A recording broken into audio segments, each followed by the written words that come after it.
I hate making this video. Originally, I was going to call this video "Why I Will Never Buy Another Knife from Blade HQ."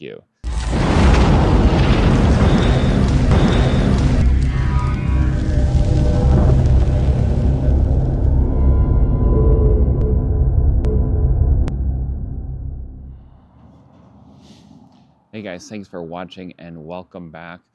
I am just going to start off with the bottom line up front. I want to hear from you guys in the comment section down below your experiences with online retailers that either bad experience or good experiences.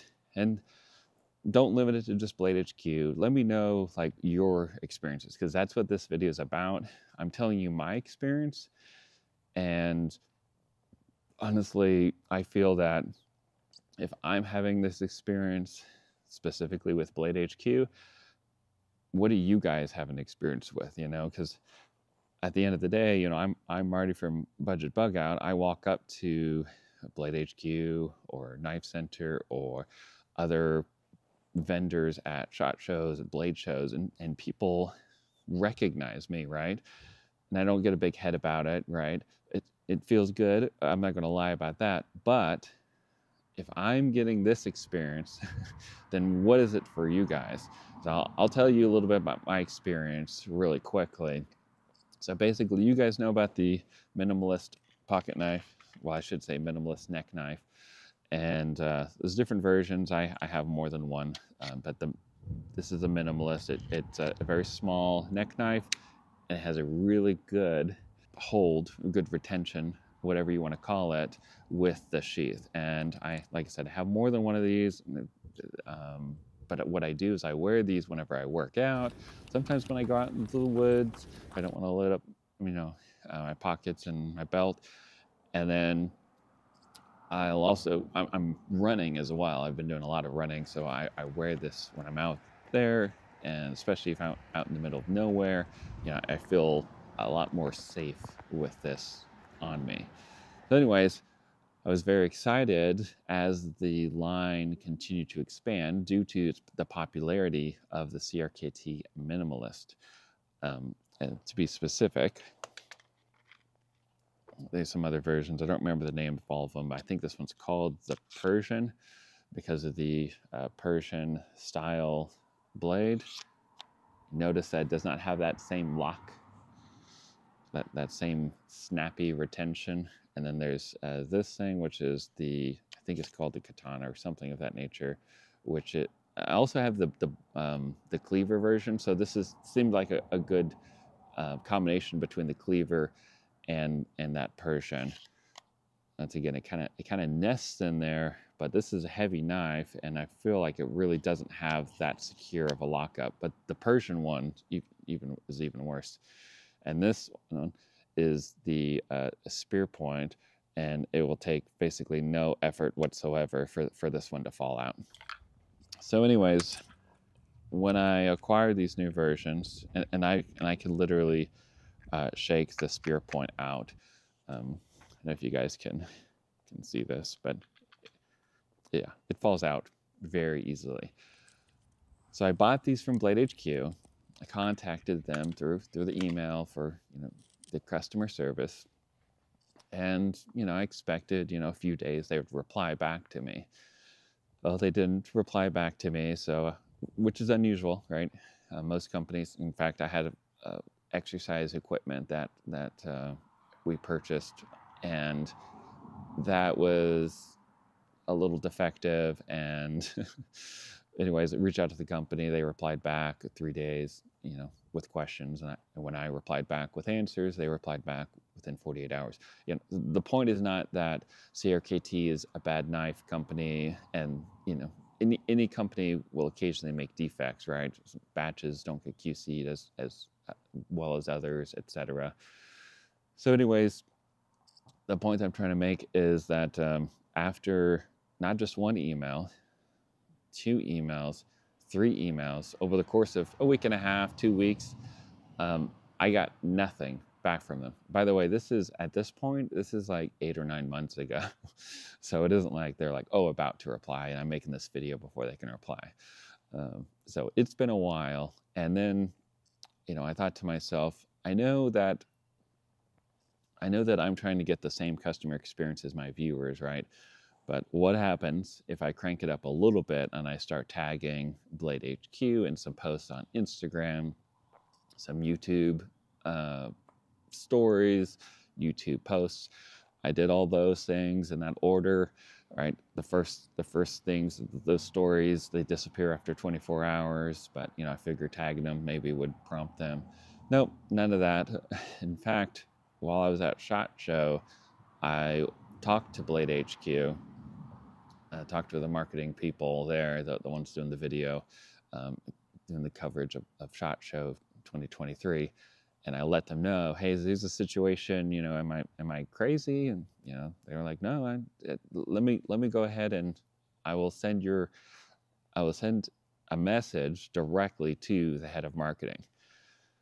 The SHOT Show's been, done for a little while, still nothing. So yeah, I think that the customer service in Blade HQ could be improved. I mean, I'm a customer first, right? They're not responding to any of my emails. They're not responding to my little petty stories on YouTube. I'll call it petty. It is what it is. Maybe I'm being a Kyle or Karen, whatever the right vernacular is. Maybe, and that's the question for you guys. Do you think that I'm being unfair making this video, sending these emails, expecting a reply from a company that I paid money? They didn't send it to me for free. I paid money. And I know you guys have paid money at Blade HQ and other online retailers. So, what does good customer service look like? What does bad customer service look like?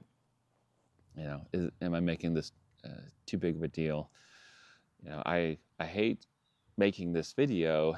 Originally, I was going to call this video "Why I Will Never Buy Another Knife from Blade HQ." And although true, I thought that video title would be a little too extreme.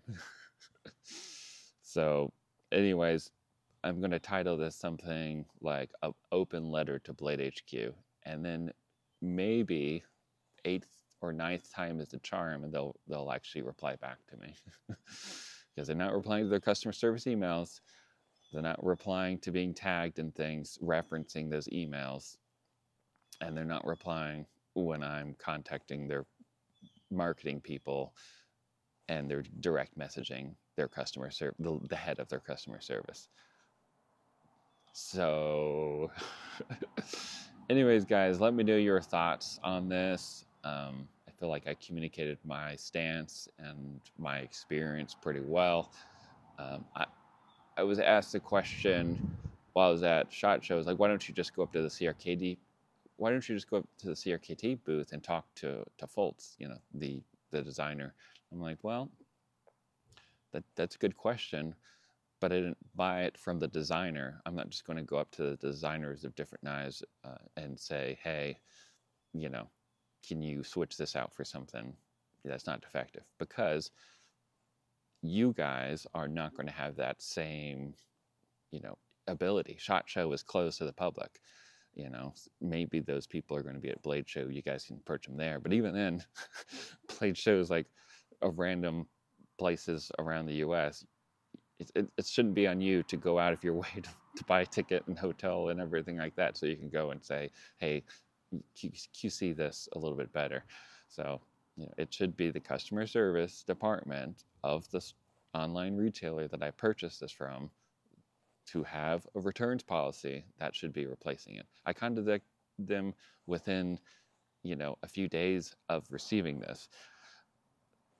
So it wasn't like they knew, oh, this guy's order was years ago, when I'm just going to ignore it. No, it was a valid within the parameters of their customer service replacement policy. So anyways, that's all I'm going to say about this topic.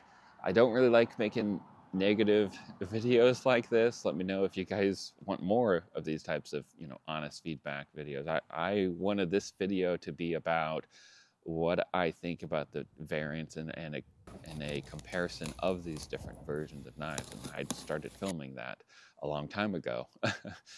And I was just going to include the fact that, hey, the QC of these sheaths need to be better, but Blade HQ came through and they replaced it for me, and kudos to them. That was the original video. It's going to be, look at the CRKT options, just note that, these sheaths don't always work, so just contact, Blade HQ or whoever you buy these from, and they'll switch it out with something, whatever, a better batch, right?